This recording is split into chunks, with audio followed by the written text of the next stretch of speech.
Welcome, guys. It's Gracie the Yogi, and I'm back with a message. When you're a free spirit, you literally can do anything, honestly. When you're a free spirit, you grew up with a childhood where you dreamt big and you, in the inside, knew and still know what you want. You know what you want out of life. You know you long to be free. You don't let weights of the world try to hold you down. People try to hold you down. Material things try to hold, you simply don't let that happen. You simply allow yourself to flow. This has to be the most dangerous weapon in the sense of protecting yourself and having mango trees on your tree of life. Basically, I've been a free spirit since I was born. I went to the beach with my mom. I told her the first thing I ever wanted to be. I told her, I said, "Mommy, I want to be a beach girl." I still want to be a beach girl, okay? I'm still am a beach girl. I'm still going to continue to be a beach girl. When you're a free spirit, you don't let things hold you down. You don't let people determine what your life is going to be. Like, is it just me, or a lot of people have tried to speak over my life, tell me what I'm going to be, tell me how it's going to work, and it's just like, why? You don't get to tell me or debate me the limitless of God. You know what I mean? God is limitless. And so when you're a free spirit, you can be in the ocean one day and then the next day all over the whole entire world. For example, I have a cousin. I literally have a cousin. I look up to him. I'm like, how does he's like always traveling. He's that cousin that you have no idea how he makes money, but you know, like, he has it.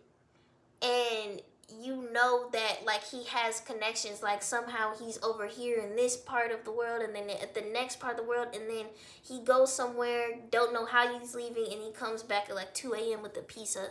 Like, and then me and my other cousins, we talk about this cousin, we're like, well, how does he always just appear places?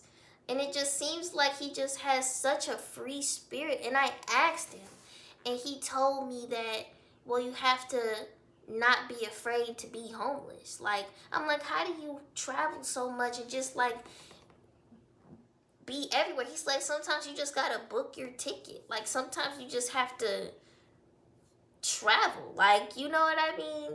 And so that's really inspiring to me, because it's like he's free flowing, like, and he always makes it work. He always has it covered. It seems like God always covers his back, you know? And so that's the gift of being a free spirit. Just be free, okay? And understand that, have faith that God is going to make everything that needs to be worked work. And it's that simple. No matter what she does, no matter what he does, you can be in a homeless shelter with kids. You can be on the streets. It doesn't matter, okay? And if you go to people who have flipped their life and they tell you about stuff they used to do, where they used to be, you really wouldn't believe them. But they actually lived it. They actually were an addict on the street or a prisoner in jail and completely turned their life around, and now they're making millions. But people don't take that seriously, and they don't do drugs. You know what I mean? Like, they live a fruitful life. Like, people literally hear those stories, they don't take it serious enough for me, because that's actually true. When I tell y'all my yoga business and my yoga journey and who I used to be before, stuff that I used to do, I was going down a whole different rabbit hole. If it wasn't for yoga, I don't know who I'd be. I don't know what I'd be. If it wasn't for taking a risk and going homeschooled and saying, I know society says that I need a 4.0 GPA and that I need to go to college and I have to graduate high school in the traditional way. Like, you know what I mean? Homeschooling, like homeschoolers are like freaks or whatever. Like, if I listened to that instead of the calling for God, I would have never been able to change my life. Everybody has their own story.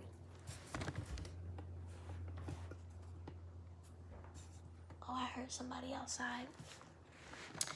Everybody has their own story, guys. So what ended up happening, well, let me tell you about. So when I was like 14 to 16, 17-ish, I had really bad anxiety and depression. I'm talking about that floor over there. I used to cripple in anxiety. I used to be on the floor just crying. It was bad. Like, my thoughts were so real. My loneliness was so deep. I'm not gonna lie. Like, and I did have attempts to kill myself.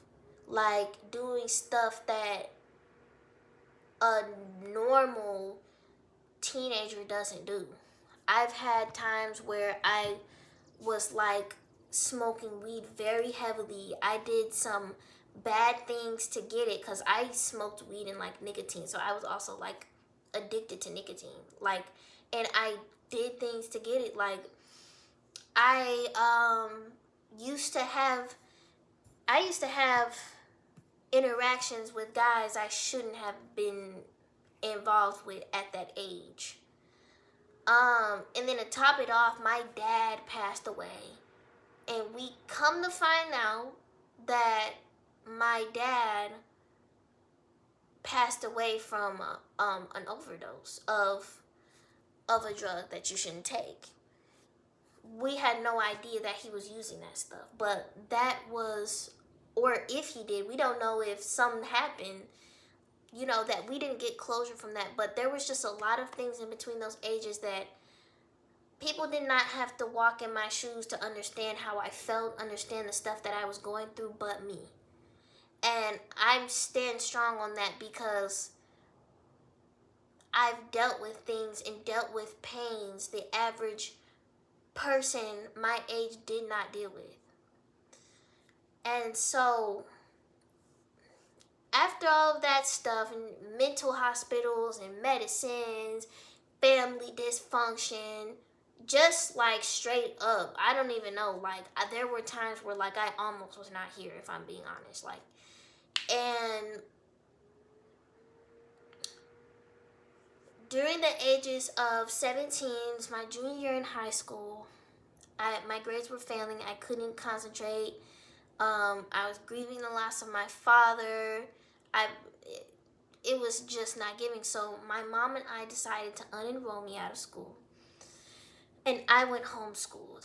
And during that time that I went homeschooled, I started dancing again. I traveled to like, in 1 year I went to like New Orleans, Cleveland, Ohio to dance, or not to dance, to go to a group, Chicago to dance on stage, Mexico for yoga school. Like, I was outside, I was lit, I had a party, like, I was actually living life, and I still graduated high school through getting my high school equivalency.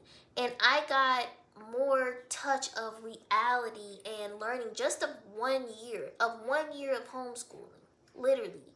That's why I'm like, I'm homeschooling my son. Ain't no way he going to public school. And so, but anyway, so where am I with the story?